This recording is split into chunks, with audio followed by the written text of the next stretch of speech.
Imagine waking up one morning and realizing your bank account is hundreds of dollars lighter, yet you can barely remember what you bought. That new gadget sitting on your desk already feels ordinary. The clothes in your closet still have tags on them, and that subscription you signed up for, you haven't used it once. You're not alone in this cycle. Millions of Americans find themselves trapped in a relentless loop of spending that feels almost impossible to escape. Today, we're diving deep into the dark psychology of spending, uncovering the hidden forces in your brain and the world around you that make it so hard to stop buying. If you've ever wondered why your budget keeps blowing up despite your best intentions, this video will change how you see every purchase you make from here on out. Let's start by stepping inside your brain for a moment. Every time you hit add to cart or swipe your card for something new, a surge of dopamine floods your reward centers, creating that rush of excitement. It's the same chemical hit you get from scrolling social media or eating your favorite junk food. Marketers have known this for decades and engineered entire shopping experiences around it. Think about how Amazon perfected the one-click purchase, or how Instagram ads seem to read your mind right after you casually mentioned wanting new sneakers to a friend. These platforms aren't just selling products, they're selling the promise of a better version of you. But here's where it gets darker. Your brain quickly adapts. That initial high fades fast, a phenomenon psychologists call hedonic adaptation, pushing you to chase the next purchase just to feel something again. Before you know it, you're not buying necessities. You're chasing fleeting feelings of happiness, status, or control in a world that often feels chaotic. Consider the role of social comparison in all this. In today's hyper-connected society, we're constantly bombarded with curated glimpses of other people's lives, the luxury vacations, the perfectly staged homes, the latest tech gadgets. This triggers something called the comparison trap, where your brain convinces you that you need to keep up or risk falling behind.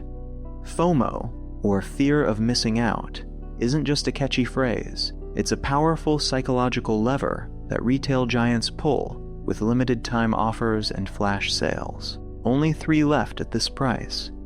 The notification screams, activating the scarcity instinct hardwired into us from our evolutionary past when resources were truly limited. Your logical mind knows you don't need another pair of wireless earbuds, but that primal part of your brain panics and reaches for the wallet anyway. And let's talk about credit cards, those plastic enablers that make spending feel painless.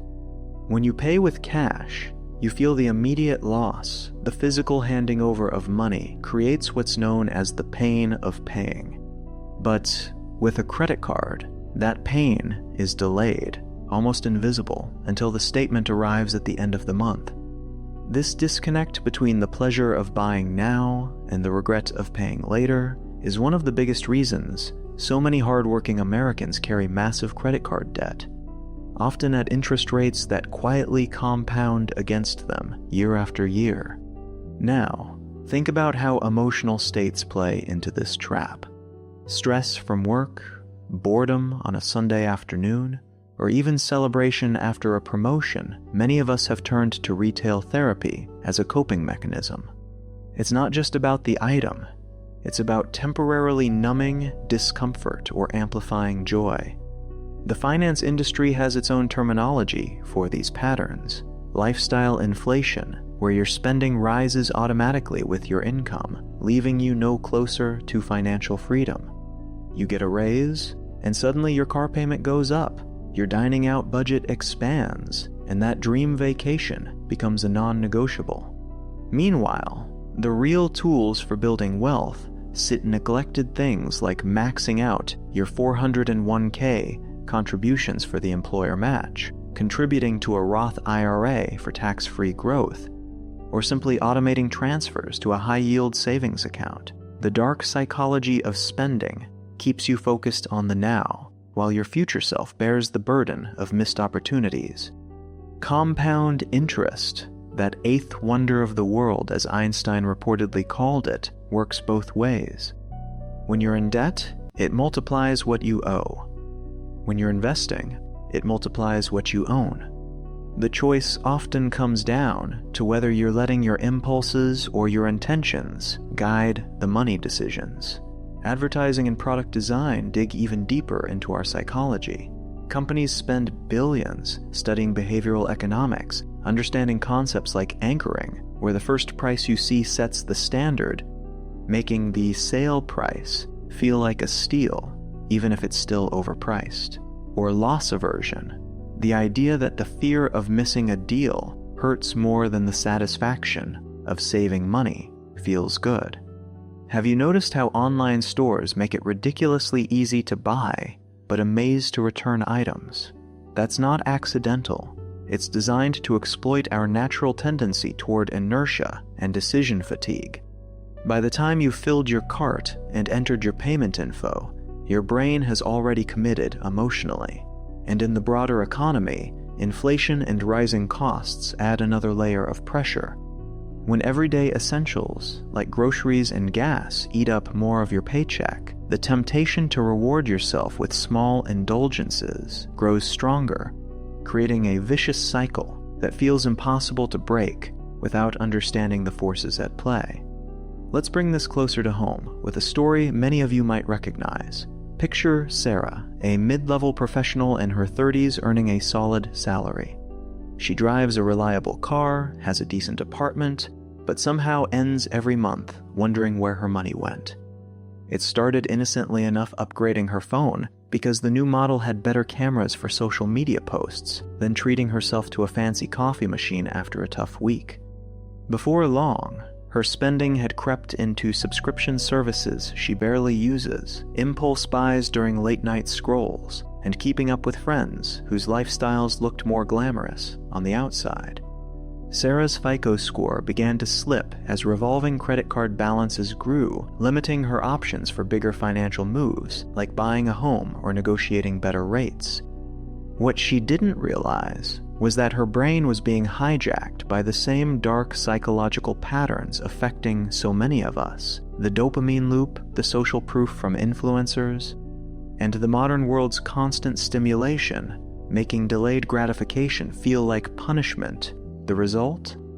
Stagnant net worth, despite years of working hard, and a nagging sense of financial anxiety that no new purchase could truly fix. Breaking free from this cycle starts with awareness, but it requires deliberate strategies rooted in understanding these psychological triggers. One powerful approach is to create what some financial experts call a cooling off period for purchases waiting 24 to 48 hours before buying anything non-essential. This gives your rational brain time to override the initial impulse. Another is reframing your relationship with money by tracking every expense for a month, not to shame yourself, but to see the patterns clearly. When you see how those small daily decisions add up, the invisible becomes visible. Aligning your spending with your core values, rather than fleeting emotions, can be transformative too. Ask yourself, does this purchase move me closer to financial independence, or is it just another temporary hit? Building an emergency fund, automating contributions to retirement accounts like your 401k or IRA, and focusing on experiences over things are proven ways to shift the momentum. The IRS even offers incentives through tax-advantaged accounts that reward this kind of forward thinking, yet so many overlook them while chasing the next shiny object. As we wrap up this exploration into the dark psychology of spending, remember that the forces working against your financial health are sophisticated, well-funded, and constantly evolving. But you have something even more powerful on your side: knowledge and the ability to choose differently. Every time you resist an impulsive buy, you're not depriving yourself. You're investing in a future where money works for you instead of controlling you. Imagine waking up without that constant background stress about bills, knowing your savings are growing, your debts are shrinking, and your financial decisions reflect the life you truly want rather than the one advertisers are selling. It won't happen overnight, but small, consistent choices compound just like interest. Start today by auditing one area of your spending, setting one clear goal for the month ahead, and reminding yourself that true wealth isn't measured by what you own, but by the freedom and peace that come from controlling your impulses. If this video resonated with you, hit that like button, subscribe for more straight-talking finance insights, and drop a comment sharing one spending trigger you're committed to tackling. Your future self will thank you. Thanks for watching, and I'll see you in the next one. Stay disciplined, stay informed, and take control of your money story.